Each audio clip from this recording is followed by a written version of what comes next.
Mesdames et messieurs, bonsoir, bienvenue dans ce flash de l'actualité sur Tounesna TV.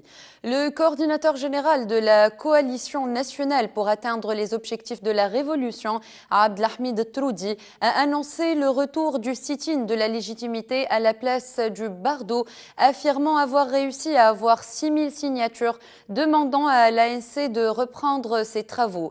Troudi a également appelé à poursuivre les députés dissidents.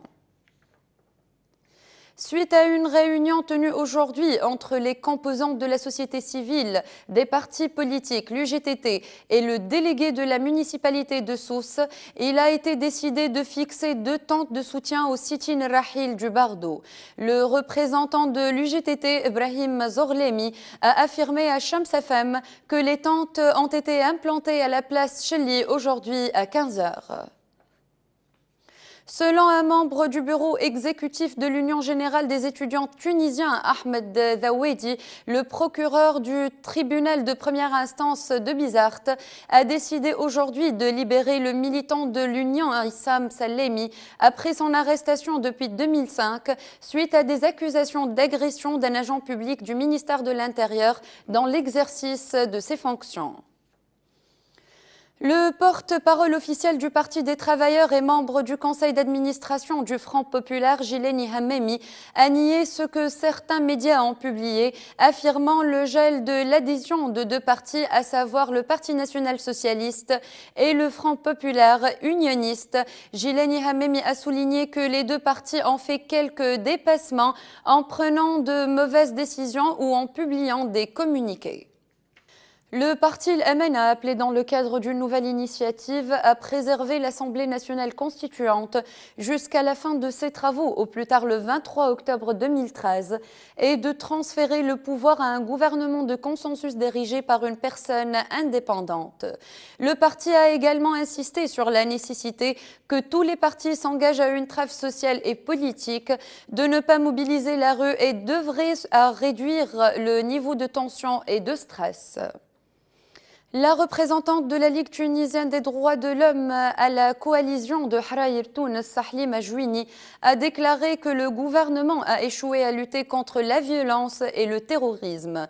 Elle a également affirmé que de nombreux partis politiques ont rejoint le mouvement de Harayr Tounes, tels que le Front populaire et Nida Tounes. La 9e édition des rencontres cinématographiques de Hergla a lieu 6 au 11 septembre 2013 et est organisée par l'Association culturelle Afrique-Méditerranée depuis 2005. Prévue initialement du 17 au 22 août, la manifestation a été reportée en raison des événements survenus en Tunisie. Les rencontres auront lieu à Hergla où les projections en plein air se dérouleront en présence de nombreux invités.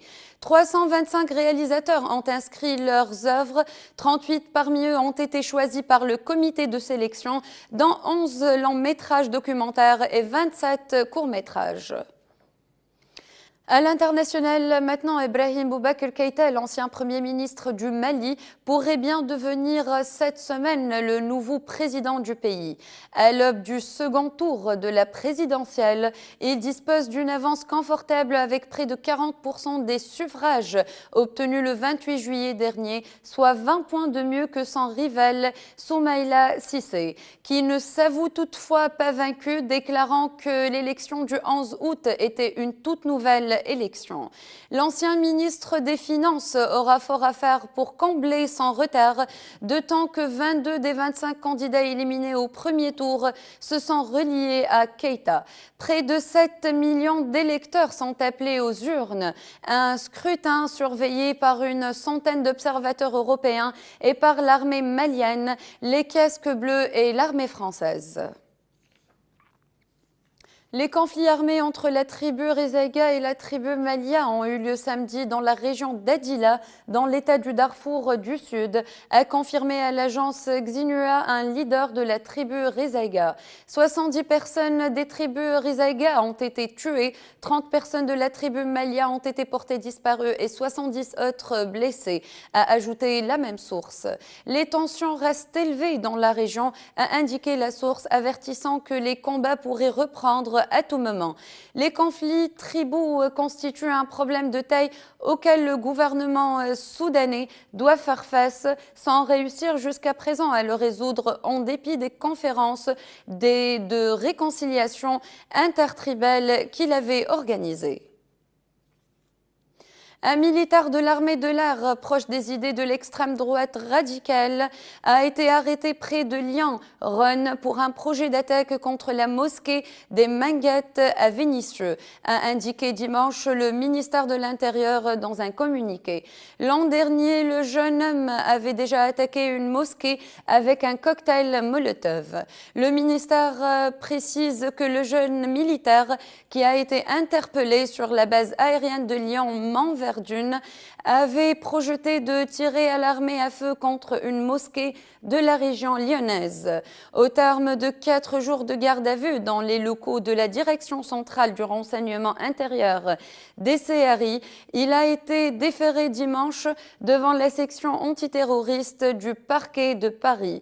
Le suspect a reconnu devant les enquêteurs qu'il avait prévu de tirer sur la mosquée des Minguettes à Vénissieux, dans la banlieue lyonnaise.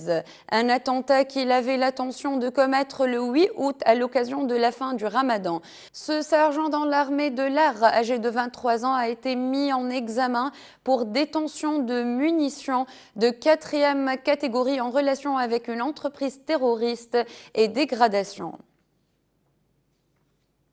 Le gouvernement israélien a donné son feu vert dimanche à la libération de 26 Palestiniens détenus de longue date, selon un communiqué officiel, et ce avant la reprise prévue pour mercredi des négociations de paix.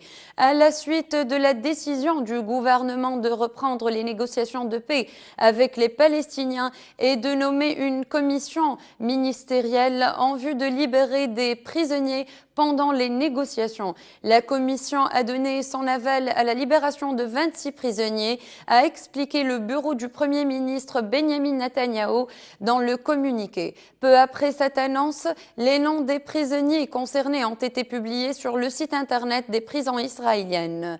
Selon des médias, la plupart des 104 Palestiniens et Arabes israéliens placés en détention avant les accords de paix d'Oslo de 1993, qui doivent au total et par étapes 400 prévenus en fonction de progrès réalisés dans les négociations de paix, être remis en liberté, ont été impliqués dans des attaques ayant provoqué la mort d'Israéliens.